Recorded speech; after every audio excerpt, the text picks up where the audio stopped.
Welcome to the Finding the Magic podcast, where books come alive. I'm Tricia Copeland, a fiction author and host of this show. If you love books, finding great reads, and hearing about the story behind the story directly from the authors, this is the place for you. Whether you like fantasy, science fiction, dystopian, or romance titles, I think you'll find something to love in my playlist. Listen in to discover something magical about a book or two today.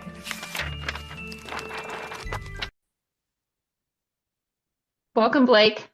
Hi, thanks for having me. Thank you for being here today, listeners. We have Blake Author Peel. He is a fantasy author, and I'm super excited to dive into your books. I looked and saw that you have tons of fantasy books and some very exciting special editions coming out, but I didn't dive in too much because I want to hear everything from the source. Yeah, of course. So your book that's coming out, that's a special edition hardcover at is it exclusively Barnes and Noble, or No, it's going to be everywhere? everywhere books are sold. Okay, fine. So the book is Fall of Radiance, and it's your first book you ever published, and it must be hugely popular because to be on a third edition hardcover in Barnes and Noble, like, I am not worthy. So dive in, tell us all the characters, the world, all of the fun things. Yeah, this is it right here. Fall of Radiance. The first book is called Ranger's Oath, and like you said, it's the first book I ever wrote. The first time I published it, it was just self-published, and I did the cover design. I edited it, self-edited and stuff, and I didn't really know what I was doing. I just kind of wanted to be an author, so I wrote a book and put it out there for the world, and then. A few years later, I got connected with Athon Books, Steve Bollier and Rhett Bruno, and they picked me up for a new series that I was writing. But I think it was Steve who looked at my backlog and he said, "Hey, we have this Fall of Radiance." At the time, it was called Arc of Radiance. I had a different title, but he said, "You have this Radiance series that you wrote. Why don't we republish that as well? Like, we can give it a fresh coat of paint, get our editors on it, kind of give it a new shot at life, sort of thing." And so that was back in 2020 is when Ranger's Oath got kind of republished under Athon. And that series is actually my best performing series out of all the books I've written. And I just finished probably my 15th or 16th book I've written. And far and away, my most popular series is the first one I ever wrote. So Wow.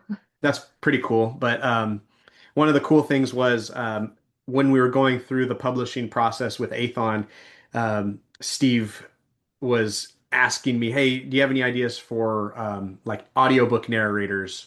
Like, do you have any preferences?" And I said, "Well, of course, like my bucket list audiobook narrator would be Michael Kramer and Kate Redding. They did the Wheel of Time series. They do a lot of Brandon Sanderson's um, audiobooks like Stormlight Archive, and I think Michael Kramer did Mistborn as well. I'd have to double check on that, but I said, "Hey, that's my bucket list, but I don't really have a preference." And he said, "Well, let me reach out to Michael and see if he's interested."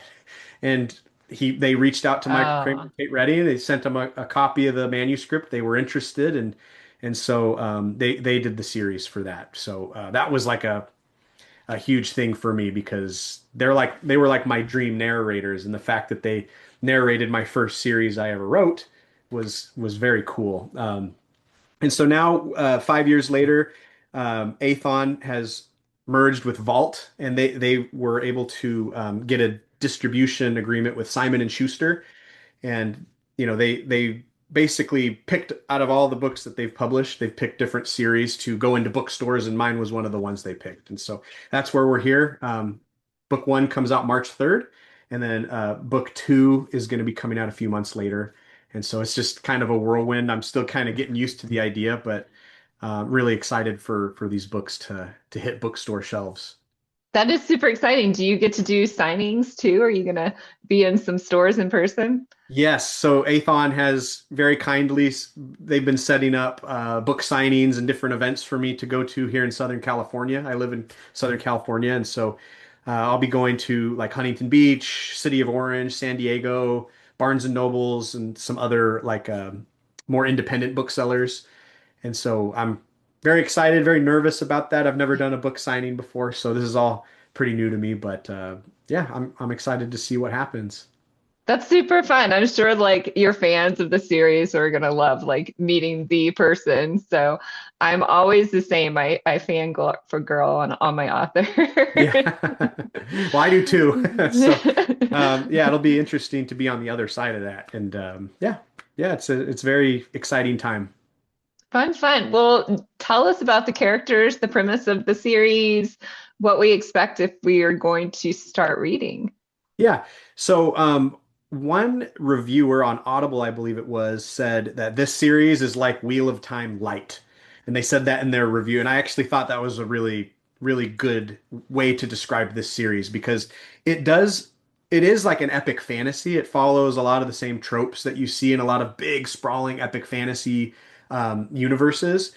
But Radiance is written more like a young adult series. And it's a lot, obviously, it's not as thick and dense as some of these other epic fantasy books. So it's a lot lighter. It's a lot more character driven. There is a plot and there are things that happen in the story that are, that follow sort of that pattern that you see in epic fantasies with like different factions vying for control and stuff like that. But it's very character driven. And I think it's more approachable than some of these big epic fantasy books. Um, it follows the two main protagonists, Owen, who's a ranger's apprentice, and then Zara, who is a mage. And it alternates between their two POVs, their 2 points of view, almost chapter by chapter. We'll get an Owen chapter, then we'll get a Zara chapter. And at first, they start out in separate places, and then eventually they meet up, and then, as the plot unfolds. But the premise of Radiance is it's kind of like a post-apocalyptic world almost, where the last surviving kingdom on this world is encased in a giant dome of energy. So if you can imagine, the kingdom itself is protected from the outside world because 1,000 years ago the world was destroyed. And this is the map, and you can kind of see the Yeah. kingdom is in this big circular shield of energy called the Arc of Radiance. And for 1,000 years, this kingdom's been kind of protected from the demons that destroyed the world 1,000 years ago. And early in the book, so this isn't really a spoiler, but Owen discovers that the Ark has been breached, and that demons who thought to have been extinct, they've kind of faded into myth. They're starting to get through, and so you know, that's kind of the linchpin that starts this series of events where Owen and Zara, they have to kind of convince these different factions inside the kingdom to, take the threat seriously and hey, this really is happening. And we're gonna have to band together if we're gonna hope to avoid a second apocalypse sort of thing. So that's kind of like your crash course in the plot. But it's a 5 book series. They're all about this length. And there is a prequel novella that happens 1,000 years prior to the events of book one. And I believe if you pre-order this, you can get a free download of the prequel novella, as well as like a limited edition bookmark, which is kind of a cool deal. That is a cool bonus. Yeah, I love prequels because then you can kind of, So do you think you should read the prequel first or should you read the series first? It's not required reading. It's more just like a little extra flavor. Like it kind of gives you a little bit more background for this world that you're entering into. So I would say either or. Like you can read Okay, it first, or you can read the mainline series and then go back and it kind of just enhances the experience, I guess. fun. So Owen and Zara's point of view, is that third person point of view or is it first person? It's first person, which is Okay. interesting. Most of my series are third person limited, past tense. I think that's kind of the standard in fantasy. This is first person present tense. So it's happening, as it happens, and you're inside their head, which is kind of cool because you kind of get more of a feel for the feelings that the main characters have, their thought process. You're seeing things through their eyes, and I'm not really sure why I picked present tense first person. That's just kind of when I started writing the story, that's just sort of what I went with. And so, but most of my other series are more of a third person classic perspective. But this one, yep, you get the first person present tense. I like that POV because it's my favorite one, I'll just say. But Yeah. just because you get up close and up close with the characters and you know what Yeah. they're feeling, and sometimes it can give more the element of surprise. Like Hmm. you know only what they know, right? So Yeah. you're just as surprised as something coming out of left field as they are at the time, right? Exactly. If it's done well too, it can almost be more immersive than that third person perspective. But I like both. I think my next series that I'm going to write, I'm going to go back to first person because I've been reading James Islington's Will of the Many and Strength of the Few, his new epic fantasy that just came out, and that's in a first person perspective. And so I was like, oh man, I kind of want to go back to that for my next series, but we'll see. Interesting. Yeah, I find writing in third person much harder. So do you find one harder than the other one or Not no? really. I do find if I'm working on multiple projects and one is first person and one is third person, I do cross wires and like I'll mess up. I'll be writing and then all of a sudden I'm back in first person when I'm not supposed to be. And so I think it's probably better to just focus on one and finish that project. And then if you're going to switch, then do that after. But Right. Yeah. You always have that problem of past, present, first, third. Yeah. yeah, it can get I get that. confusing. Right. Fine. Well, I was looking at your social media and you're so prolific of connecting with fans and talking about what you're reading and all of those things. It's just super impressive and super fun. Well, thank you. Yeah, I'm kind of new to this social media thing. Andy Peliquin, who's a other fantasy author, he kind of inspired me to start posting, and my wife does a little bit of social media posting too. So I was like, I gotta. In this day and age, I think authors kind of have to start doing that, and so it started kind of as an obligation, but now I'm having more fun with it as I'm learning how to make videos and stuff. So it can kind of, I think, enhance those who want to read my books. I think by consuming my or watching my Instagram content, you'll kind of get more of an idea of where I come from when I write my stories, what books I like, what things I find inspiring versus things that I don't like in modern fantasy writing. And so it can kind of give you more of like a broad perspective of where the author's coming from. All right. Fine. And do you find that you have certain themes in your series or your books, and do you start with those or do they kind of just emerge as you're writing? That's a great question. I do think there are themes through all my stories. I'm a very big believer in heroism, and like every person can be a hero, and as long as you stand up for what you believe is right, you can do incredible things. And I've seen that in my own life. I've seen heroic individuals, at work and in my family, and just people I've met going through life. And so, I'm not a real big fan of like the morally gray protagonist or like really dark and gritty, grim, dark worlds. I do enjoy those from time to time, but when I create worlds and I read and I write, I tend to trend more towards the hopeful and inspiring.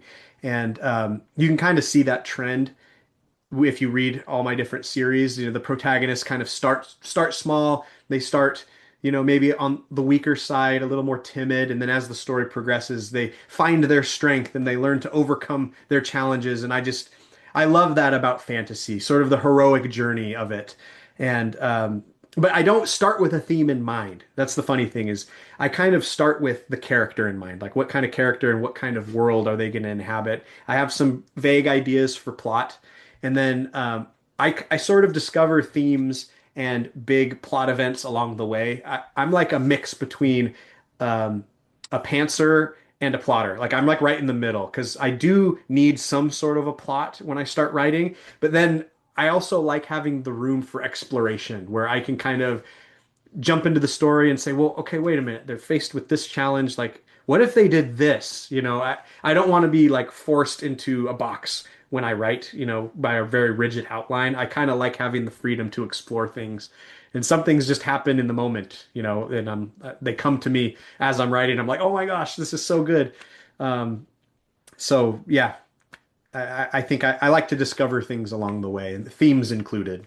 Yeah, I love that. I think we align on a lot of those things. Like I call my characters heroism or heroism, like sort of like my podcast is titled Finding the Magic. And I like to inspire people to find their own magic, like Mhm. whatever brand of magic that is, like whatever makes you special or whatever makes you passionate or excited, and like bringing that into your own life to make change in your own world, right? Or even for just yourself. So I love that idea of heroism, a heroism.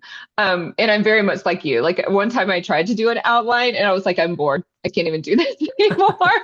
Like it wasn't gonna happen. I wasn't gonna write that way. So Yeah. that's super fun to be able to like, you know where you're going, but maybe you make up how you're gonna get there. So Yeah. Yeah. It's more of a guideline than a rule, right? It's more yeah. guidelines than rules. That's kind of how I look at it. So you said your fantasy is more like YA. Are the characters YA ages? Mhm. And is it all YA content so your 13 plus year old can pick them up and read them? Or are they adult characters and just kind of YA content? Yeah, so this series is more YA. Most of the stuff I write is your standard adult fantasy. Okay. Um, Not that it's got like a lot of rated R content in it, but there is violence that occurs. There is some PG-13 language that gets used. This series in particular, the two main characters are YA age. They're in their late teens. I don't really specifically say how old they are. I don't te I tend to stay away from like those sorts of details when I write. I kind of like leaving things vague and up to the imagination. But yeah, main characters are YA age. I do think it's appropriate for middle school, high school age people to read this series. There's no like gratuitous cursing or sex or anything like that in this series.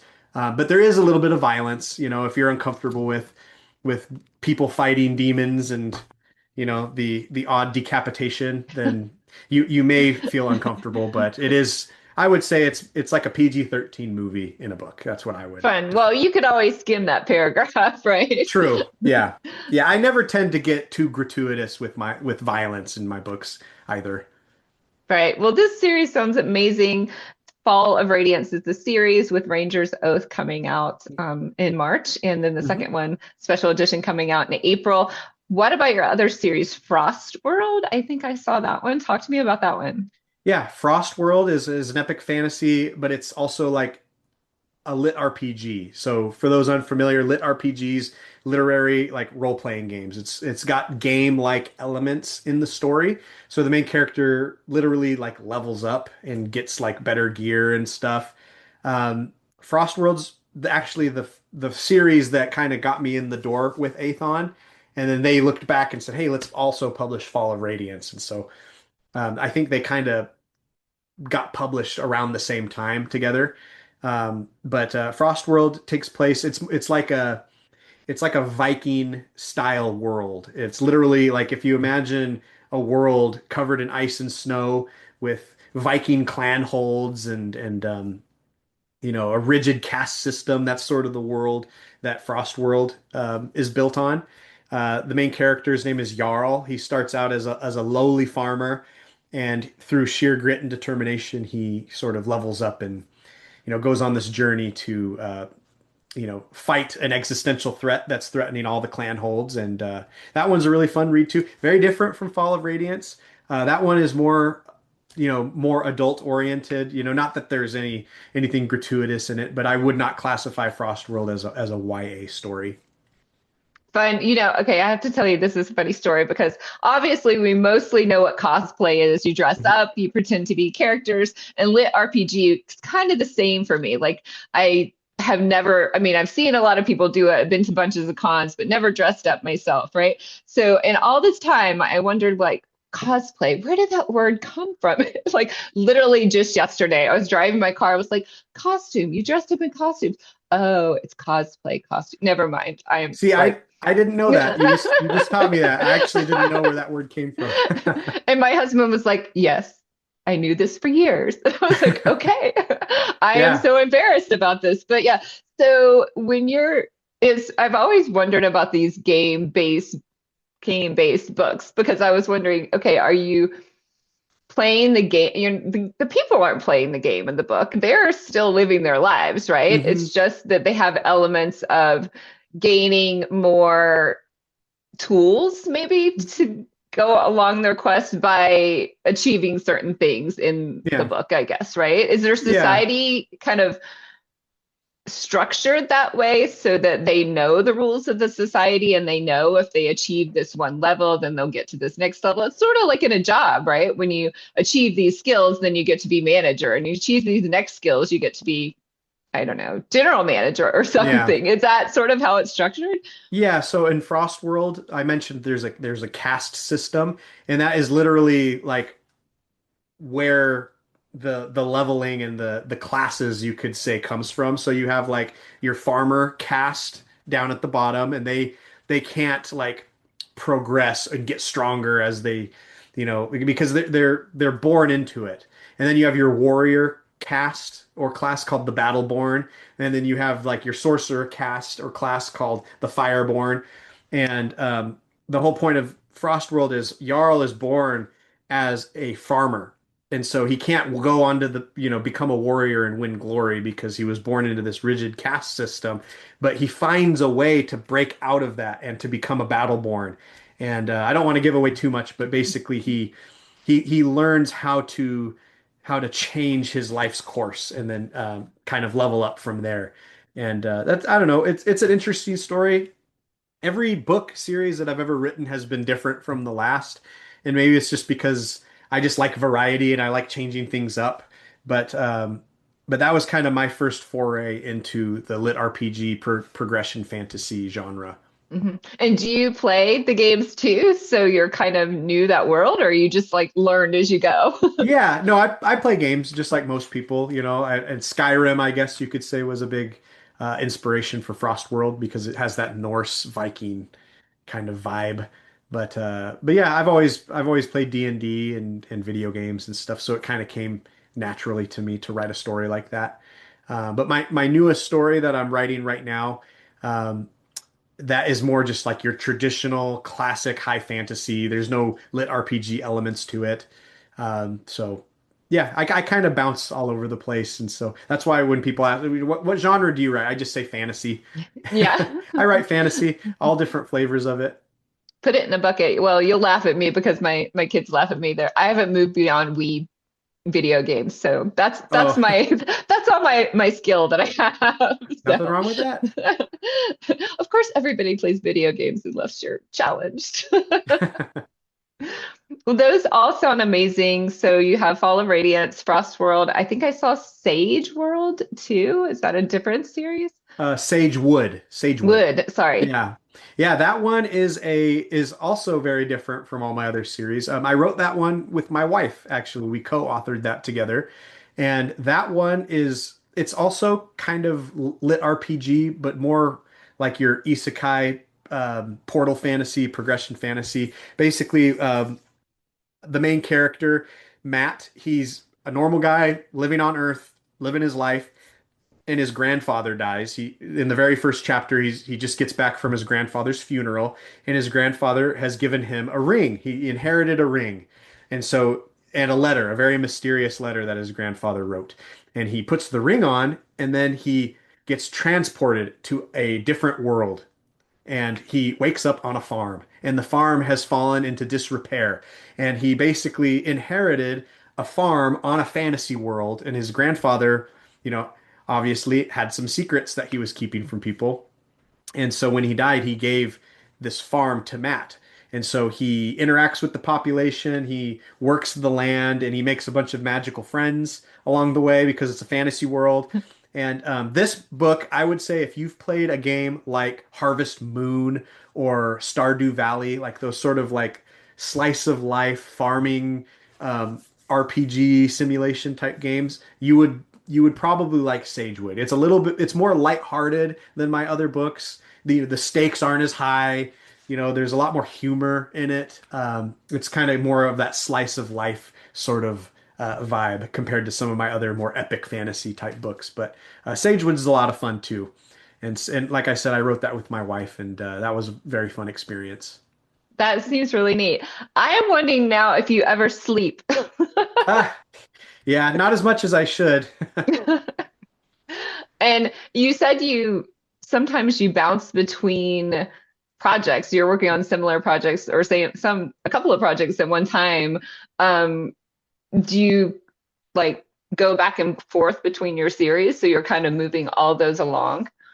Not often. Sometimes I Okay. have to, and like sometimes, for example, I'm editing a project, like it's done, but I get the manuscript back from the editor, but I'm working on another project now, and so then, and if this one's first person and this one's third person, then I can cross my wires. But generally, I like to focus on one thing at a time, and yeah, all these books I've written over the course of like 10 years, and so I'm not as prolific as some other authors out there. There are some people that I'm like, how do you write that much? It's crazy. But yeah, I try to focus on one thing at a time, get a certain number of words per day, and just try to be consistent with it. Fun. So what comes next after your special edition launches of Fall of Radiance for you? So I have a new epic fantasy. I mentioned this earlier. It's called the Godsworn Trilogy. Michael Kramer is going to be narrating this audiobook as well, just like he did for Radiance. This one is more of a classic um, high fantasy adventure. Um, I would compare it to something like the Rhaenyra Revelations or by Michael J. Sullivan, for example, or maybe even some of the more classics like the Riftwar Saga by Raymond E. Feist or the Shannara books by Terry Brooks. It's more of a classic adventure, and this also this kind of harkens back to Radiance because I also have a male-female protagonist, alternating points of view. Um, One is a paladin named Callum, and the other is a priestess named Aurora. And this one takes place in a world where the gods are dead, and you know, a certain number of years before, basically this sorcerer king guy overthrew the gods, named himself the only true god on earth. He's like a god king, and he kind of rules the world with an iron fist. But Callum and Aurora, they discover that the gods are not dead, and they embark on a quest to try to bring their goddess back. And they go on this cross-country adventure, meeting interesting people along the way, getting chased by the bad guys, and it's a really good book. Not to, sorry, toot my own horn here, but I will say of all the books I've written, I would say this is probably the one I'm most excited about, and I've been working on it for a long time. I'm really excited for it to come out. Books 1 and 2 are done. They're off with the editor. I'm hoping maybe later this year a release, maybe early next year. I'm currently working on book 3 right now, so it'll be a trilogy.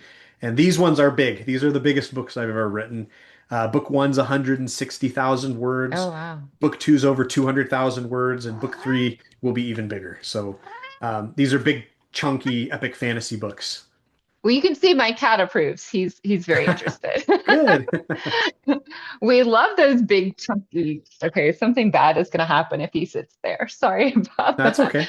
Yesterday I was on a call and he punched the wrong button and it died. So Oh, we don't geez. want that to happen. So No. yeah. So re-say the name of that series so I can make sure I remember it. God Sworn. So God's Sworn. Okay. yeah, God Sworn trilogy. That all of your work sounds amazing. I'm going to spend way too much money today. um, author Blake Arthur Peel. Tell us where we can find you and all of your books. Yeah, so everything's on Amazon and Audible. You can go to my website, has all my books listed. Find me on social media at Blake Arthur Peel. Uh, yeah, I mean, just go on Audible. I'm always pushing audiobooks. That's how I consume books nowadays. It's hard for me to find time to read physical books. I do every once in a while, but most of the time I'm listening to audiobooks, and there are just some really, really talented narrators out there that have done such a good job that I'm always like, hey, check out the audiobooks. But you can find me on Kindle Unlimited as well. And then, if hardcovers and physical books are your thing, then we have this as well coming out in just a few weeks. So yeah, you could just look me up online. Great. Thank you so much for being here. Yes, this podcast is going to launch mid-March. So I think the first book will already be out in Barnes& Noble. So hopefully Perfect. people run and get their special edition. I am also a huge audiobook fan, so I will look for them there. Again, Blake, thank you so much for being here. And I hope you will come back when you have your new series out. Absolutely. Thanks, Trisha. Thanks. Bye. Bye. I hope you enjoyed this episode of the Finding the Magic podcast. I'm your host, author and podcaster Tricia Copeland, and I love getting behind the scenes. If you like the podcast, make sure to subscribe and stop in each week to discover new authors and books. Thanks for listening, and until next time, keep finding the magic.